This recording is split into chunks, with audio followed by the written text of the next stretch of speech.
What's up, everybody? Welcome into MLB DFS Live. It's Friday. We have 9 games tonight. Lock is an hour later than usual, so you get an extra hour to research. Bales, we're in the thick of NFL season. First week, first game last night. Yep. Tons of content has dropped on the site. Obviously, one of my articles is up. Bales has 2 articles up. One just went up right before we got on here. Is Stack's article. I'll have a cash game article up probably late tonight with some updated thoughts of mine, and then I'll have final thoughts cheat sheet up tomorrow night, which will really finalize my thoughts on the slate. Bales and I are also recording a shorter podcast tonight, which will be up on our YouTube channel, kind of talking about just a chalk play at each position and kind of where we're anticipating that we're going to pivot to. So look for that. Obviously, we'll tweet about it. But we are here to talk about baseball. Bales. Like I said, 9 games tonight. Pretty decent slate. It is a course field slate, but there's some really good pitching at the top. So it's kind of going to be a decision of if you want to play a big core stack or if you want to play some expensive pitching. So we'll go ahead and jump right into things. At the top of pitcher, really there's 5 big ones, I would say, if you kind of want to classify them as aces. The main two being Shane Bieber and Lucas Giolito, and then you also have Luis Castillo, Kenta Maeda, and Brandon Woodruff. So I think that the top two are Bieber and Giolito. But it kind of seems like, given Giolito's matchup with the Tigers, he will be a little bit higher owned. My lineups this season have, anytime there's a Bieber slate, if I get on the website, my lineup is just preloaded. It just has Shane Bieber in it already. So I already have Bieber locked in for cash. Where are you going at pitcher?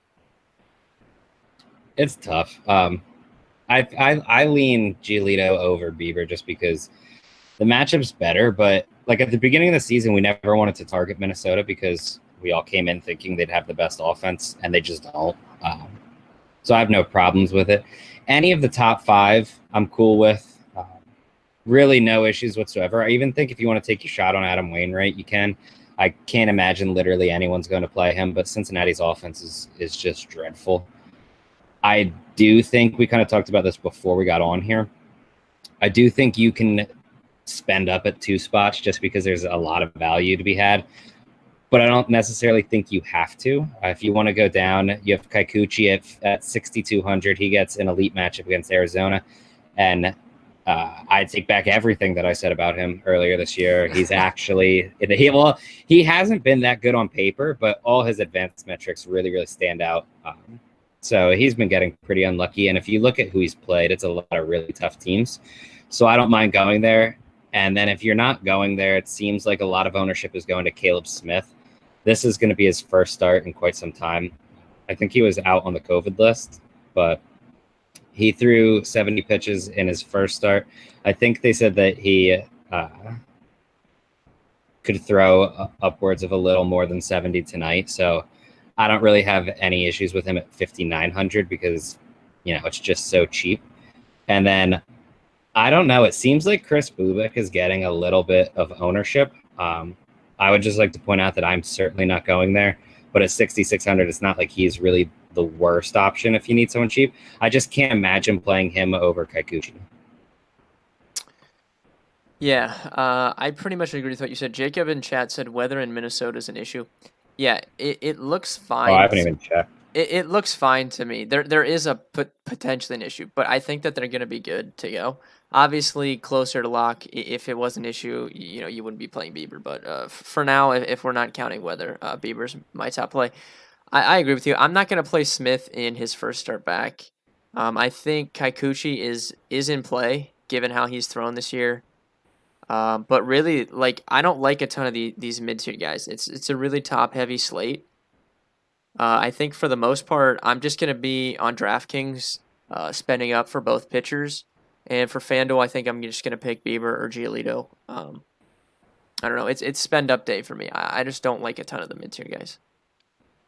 Yeah, I agree with the mid tier too. Like after Woodruff, you're not really playing anyone. Like they're all just not really good options. I also think that you can go down to like Kikuchi and stuff, but I understand. I think in cash I would probably want to lock myself into the points of two spend ups.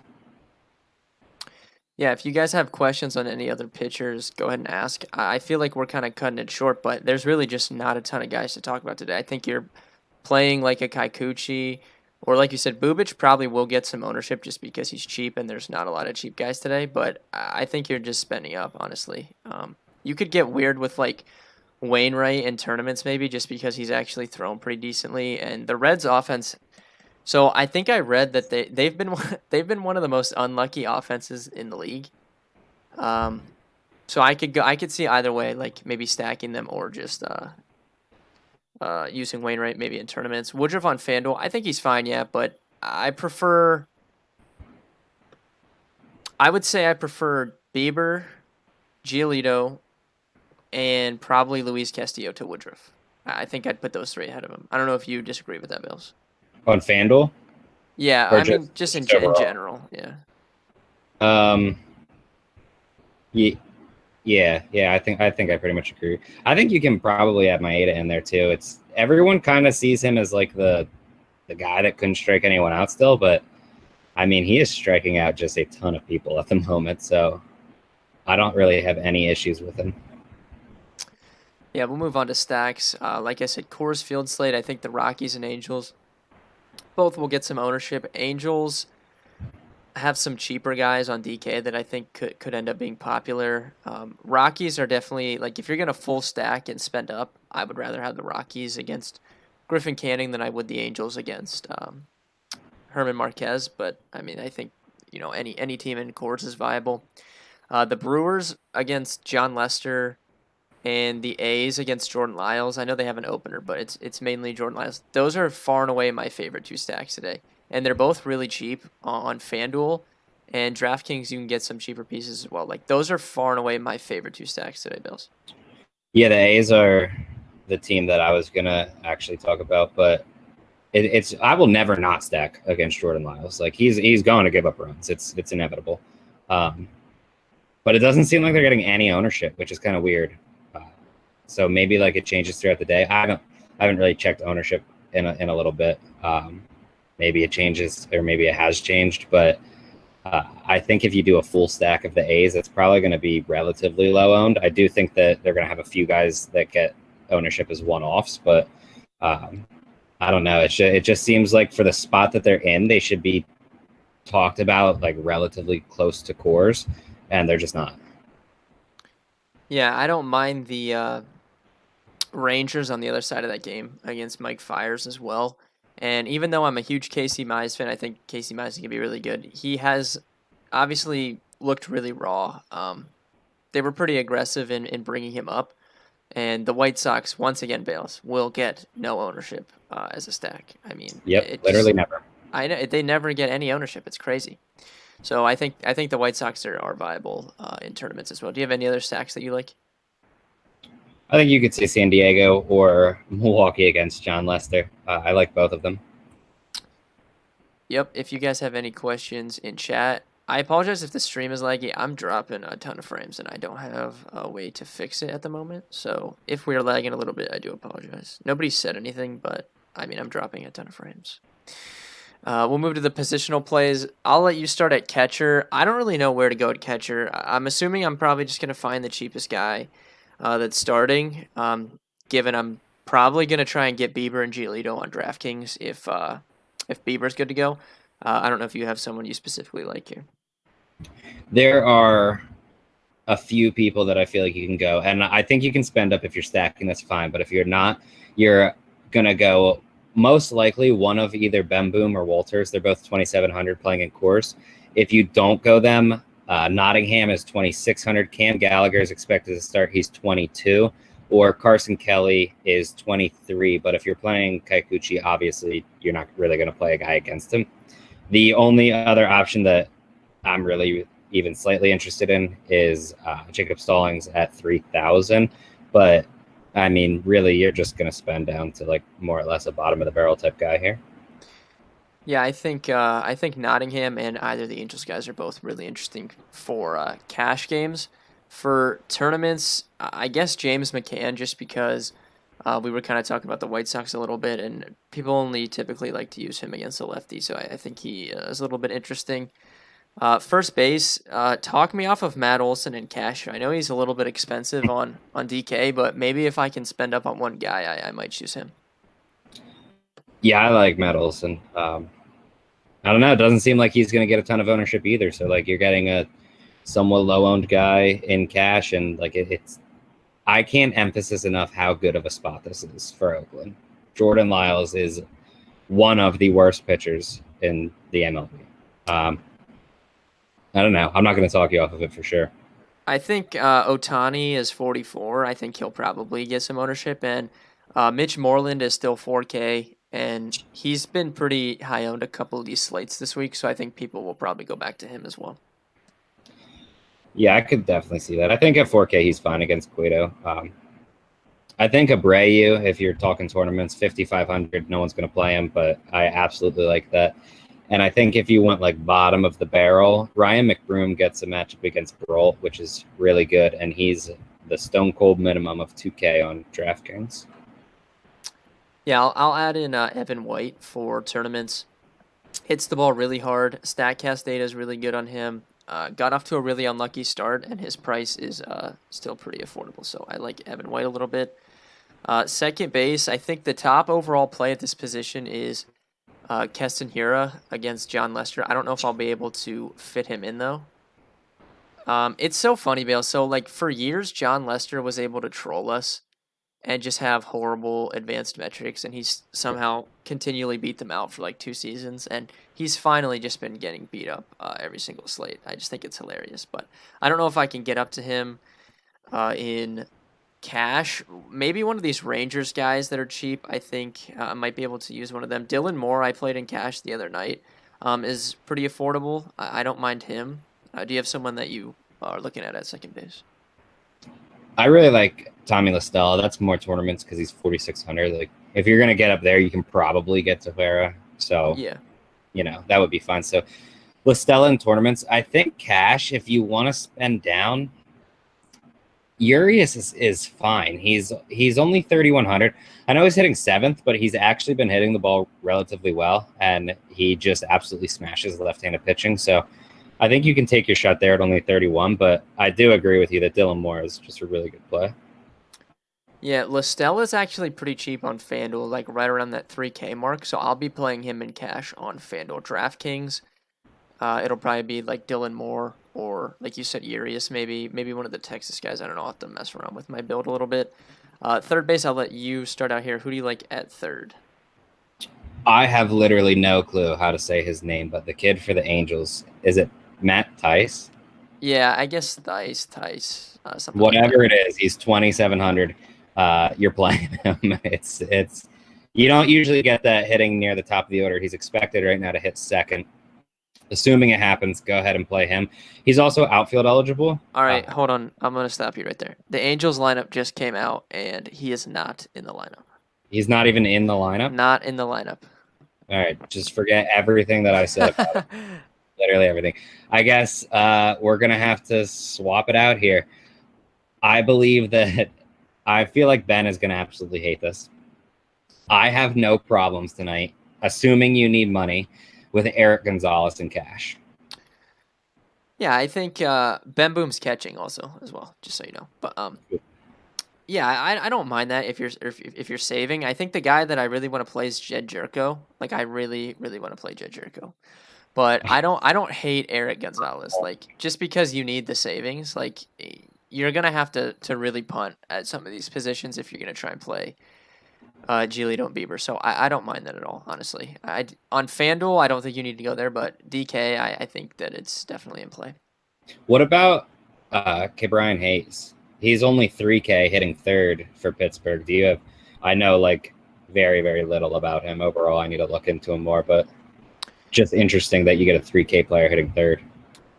Yeah, he was a top prospect for a couple years in the Pirates system. I think he's a little bit better defensively than offensively, but he's hit the ball pretty well since coming up, and like you said, that is pretty cheap. So I don't necessarily mind it. Walsh is hitting second, just so you know, in the Angels lineup.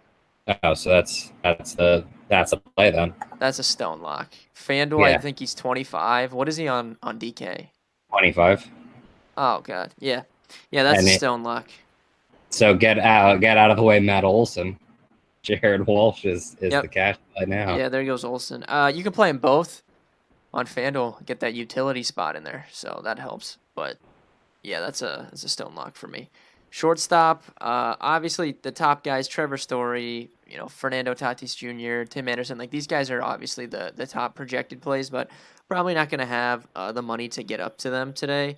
I do think Kevin Newman is a little bit interesting if you're looking for that. Eric Gonzalez, who you mentioned before, is shortstop eligible as well, so you could use someone from the Pirates. I don't want to say Tejada for the Rangers, but he's batting ninth. But I don't know. You're gonna have to probably play somebody ugly at shortstop today. I'm also cool with Andrelton Simmons. He's only 39. Not that it might be a little difficult to get up there, and currently projected to hit second. And I mean, I know he has really screwed us, but Adalberto Mondesi, if he's hitting second, he's 2,800. Yeah, he's actually not swung the bat that bad this week. I've started to see him kind of in our projections on the website, dfscover.com. I've seen him started to climb up, be pretty popping in the projections the last couple nights. So yeah, I agree with that. If he's up in the order, I guess even if he's down in the order, he might just kind of be forced to playing him, because if you plug in Bieber and Giolito, you have absolutely nothing.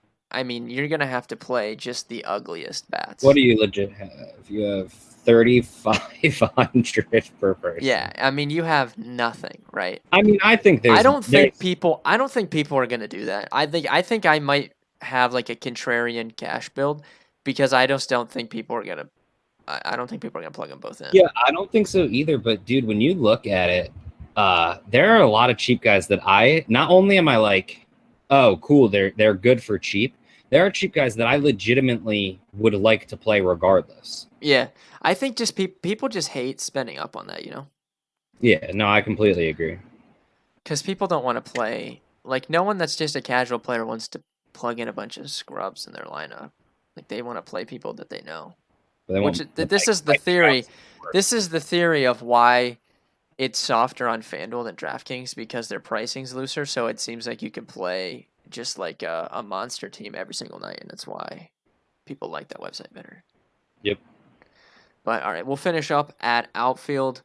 Outside of the Coors guys, Mike Trout, Charlie Blackmon, these guys are fine. Christian Yelich, I really like, even in a lefty-lefty matchup, but gonna be tough to get up to them in cash. Some of the A's guys are cheap on FanDuel. I know Chris Davis is down there. Mark Canha is down there.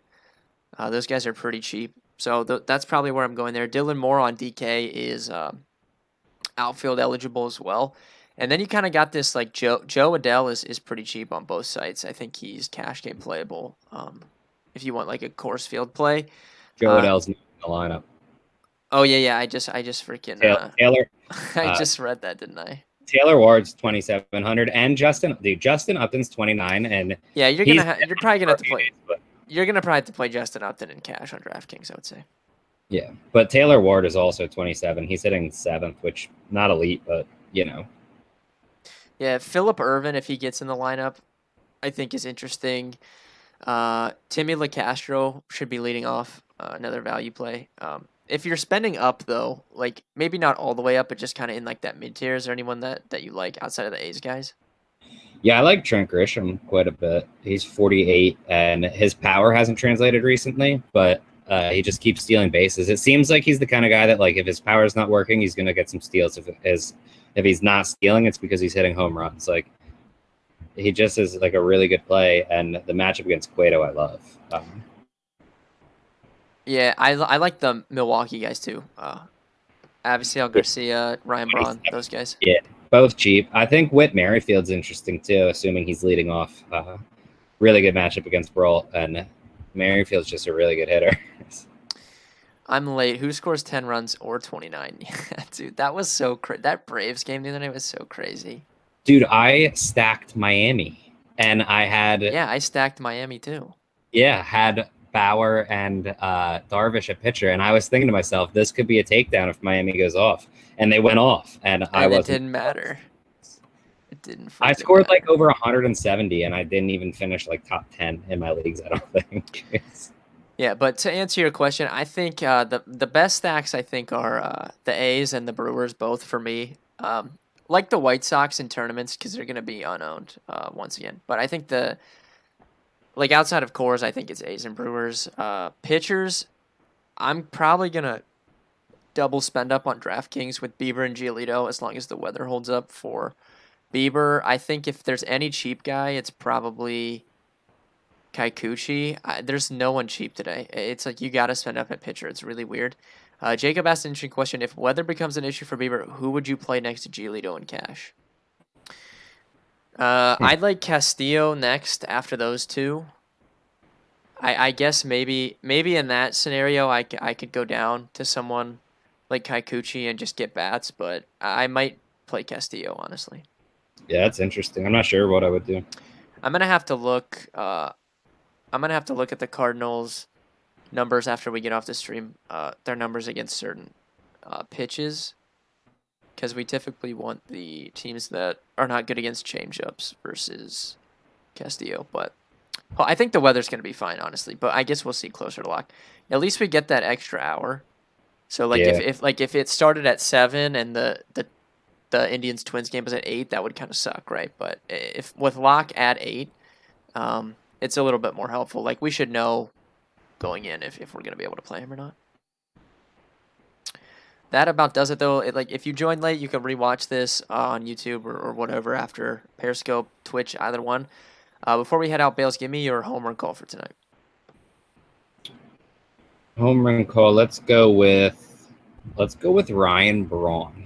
Dude, you literally stole mine. I gotta stop letting you go first. I gotta just claim it. I'll go with Matt Olson for mine. I'll take an even easier one since you stole Ryan Braun from me. But like I said, we're fully in NFL. Anyone watching this, fully in NFL. We have tons of content at dfskarma.com.